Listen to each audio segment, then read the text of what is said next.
Friends, मैं निकी आप लोगों का स्वागत करती हूँ इस ऑनलाइन यूट्यूब वीडियो ट्यूटोरियल में, जहां आप सीखते हैं अकाउंट विद प्राइम टैली। जी हाँ दोस्तों, प्राइम टैली जो कि टैली का सबसे newest and latest and interesting version है। आइए मैं आपको इस वीडियो में मैं आपको बताऊंगी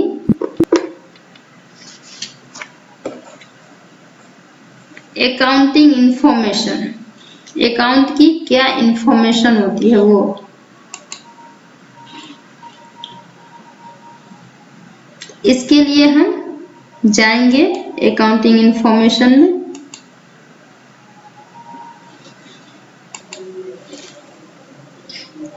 जैसे कि यहाँ ग्रुप होते हैं, तो ग्रुप में हमारा बाय डिफॉल्ट 28 प्राइमरी सेक्टर में आते हैं। प्राइमरी जो होते हैं वो ऑलरेडी बने होते हैं ग्रुप हमारे, जिसमें 15 सेम टू सेम अकाउंट्स और same to same ledgers name होते हैं। जैसे कि मैं आपको पिछली वीडियो में बताई थी, कैपिटल का कैपिटल अकाउंट होते हैं, कैश का कैश इन हैंड, परचेज का परचेज अकाउंट ही होता है, सेल्स का सेल्स अकाउंट ही इसी तरह का। तो हमारा प्राइमरी में टोटल 28 ग्रुप होते हैं, जिसमें 15 सेम अकाउंट वाले होते हैं और 13 जो होते हैं वो अलग अलग अकाउंट के होते हैं, जो हमें अलग अलग अकाउंट में क्रिएट करने होते हैं, बनाने होते हैं। जैसे कि कंप्यूटर वगैरह फिक्स एसेट में आ जाते हैं, वेजेज वगैरह, कैरेज वगैरह डायरेक्ट एक्सपेंस में आते हैं। तो इन सब की अकाउंट जो होती है, जैसे वेजेस का अकाउंट, वेजेस का ग्रुप है और वो वेजेस के ही अकाउंट में जाएगा, ऐसा नहीं होता, क्योंकि वेजेस हमारा मजदूरी और वो हमारा डायरेक्ट एक्सपेंस। सैलरी वगैरह हो गई, ऑफिस रेंट वगैरह हो गई, ये हमारा इनडायरेक्ट एक्सपेंस है।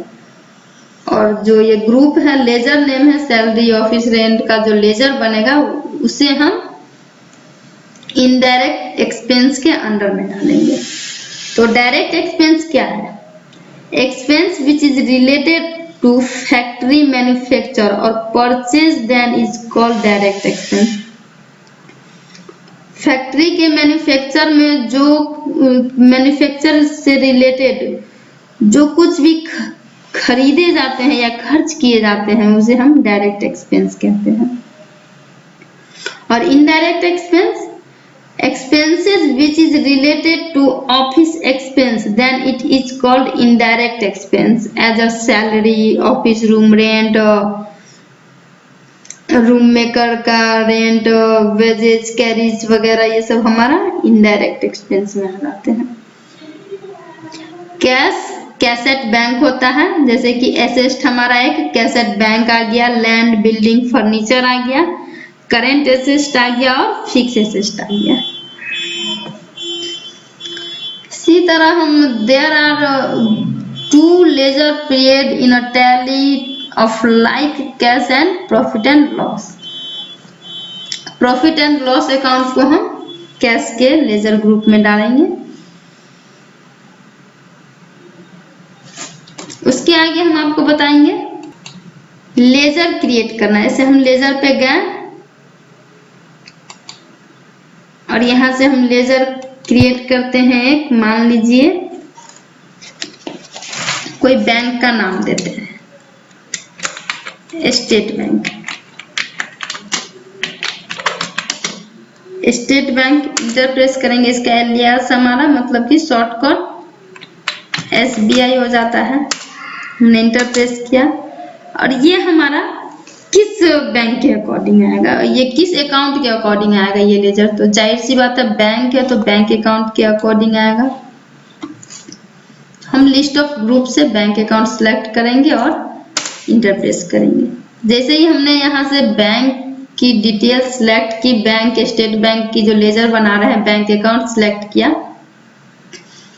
वैसे हमारा ये करंट एसेट आ गया। और बैंक की जो सारी डिटेल्स होगी हमारी इस कंपनी में, जो हमारी एक कंपनी बना रखी थी हमने आकृति प्राइवेट लिमिटेड, उस कंपनी की सारी डिटेल्स हम यहाँ पे डालेंगे। जैसे अकाउंट नंबर हमारा जो भी हो, इस तरह से। IFSC कोड जो भी हो, BKID वगैरह करके होता है, इस तरह से जो भी नंबर हो इस तरह से डालेंगे। जैसे कि मैं यहाँ गलत डालती हूँ तो गलत भी आता है, invalid IFSC code, this IFSC code must start with 4 alphabets followed by 0 and 6 number alphabets. यानी कि हमारा IFSC कोड बैंक अकाउंट के पासबुक पे आप चेक करोगे तो पहले 4 अल्फाबेटिकल होता है और फिर एक 0 लगा रहता है एंड देन 6 नंबर होते हैं। तो ये हमारा यहाँ एग्जाम्पल में इस टाइप से बता रहा है। तो हमने जो यहाँ डाला वो हमारा एरर है। और जो बैंक का नाम है वो आप डाल दीजिए कि आप किस बैंक की एंट्री कर रहे हैं।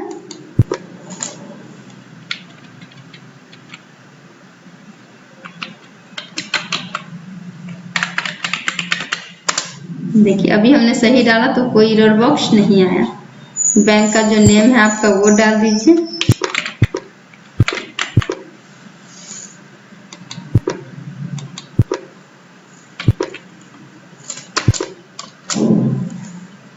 और जो ब्रांच है आपका वो डाल सकते हैं कि आपका ये बैंक का ब्रांच कहाँ है।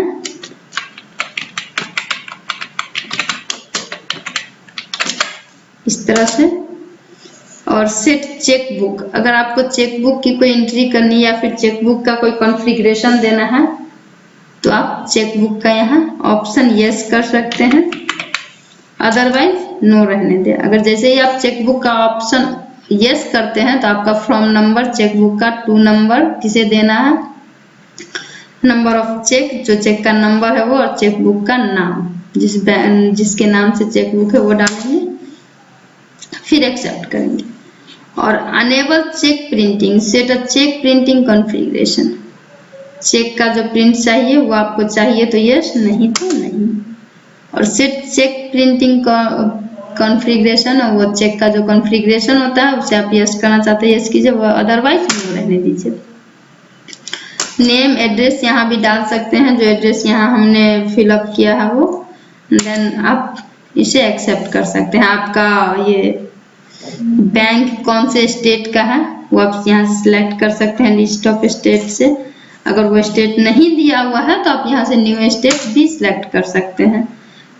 कंट्री, पिन कोड जो है आपका वो डाल दीजिए।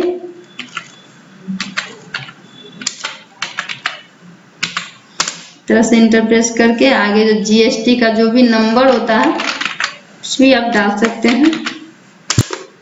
जैसे ही हमने नंबर डाला यहाँ लिख दिया वेरीफाई द पार्टी का GST UN नंबर, वार्निंग देता है हमें।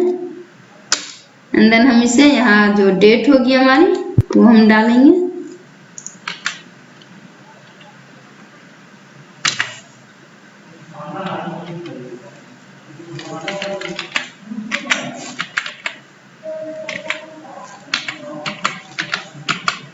एंड देन हम इसे एक्सेप्ट कर देंगे। एक्सेप्ट का एक सिंबल, ये एक्सेप्ट का सिंबल बॉक्स आया और ये हमने लेजर एक्सेप्ट कर लिया। तो ये हमारी एक लेजर बनके तैयार हो गई। इसी तरह हम यहाँ से और भी दूसरी लेजर क्रिएट कर सकते हैं। जिस चीज की एंट्री करनी है उस चीज की लेजर हम यहाँ से क्रिएट कर सकते हैं। एस्केप की से वापस बाहर जाएंगे।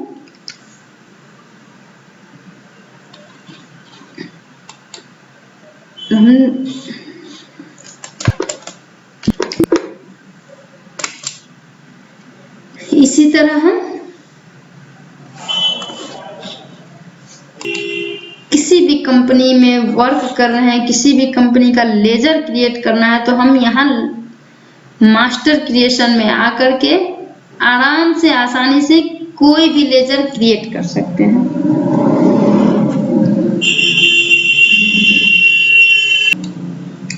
जैसे हम कैश डिपॉजिट करते हैं बैंक में तो कैश और बैंक की लेजर बनेगी। कैश और बैंक का ट्रांजैक्शन हमारा विड्रॉ का भी होता है, और बैंक टू बैंक हम ट्रांसफर करेंगे तो उन सब चीज की लेजर हम यहाँ से आराम से ओपन कर सकते हैं। इसी तरह ढेर सारे फीचर्स वगैरह भी अपग्रेड करने होते हैं, जैसे अकाउंटिंग फीचर्स में आते हैं general, outstanding management, cost profit centre management, invoicing की features, budget and seniors management की फीचर्स,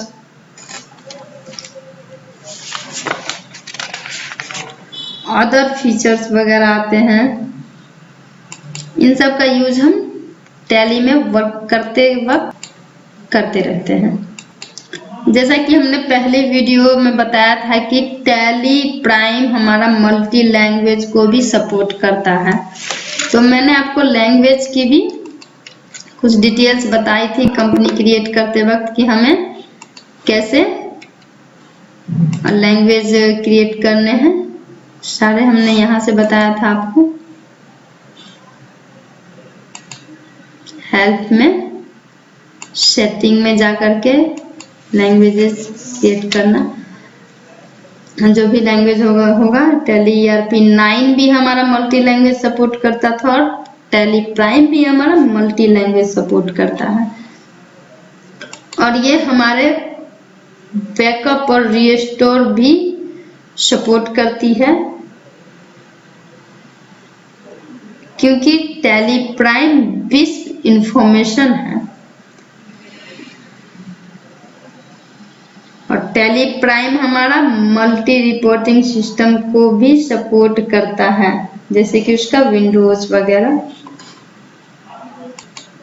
इसी तरह हमने सीखा कंपनी कैसे क्रिएट की जाती है, कंपनी में क्या क्या क्रिएशन करते वक्त जो ऑप्शंस वगैरह होते हैं वो डालना,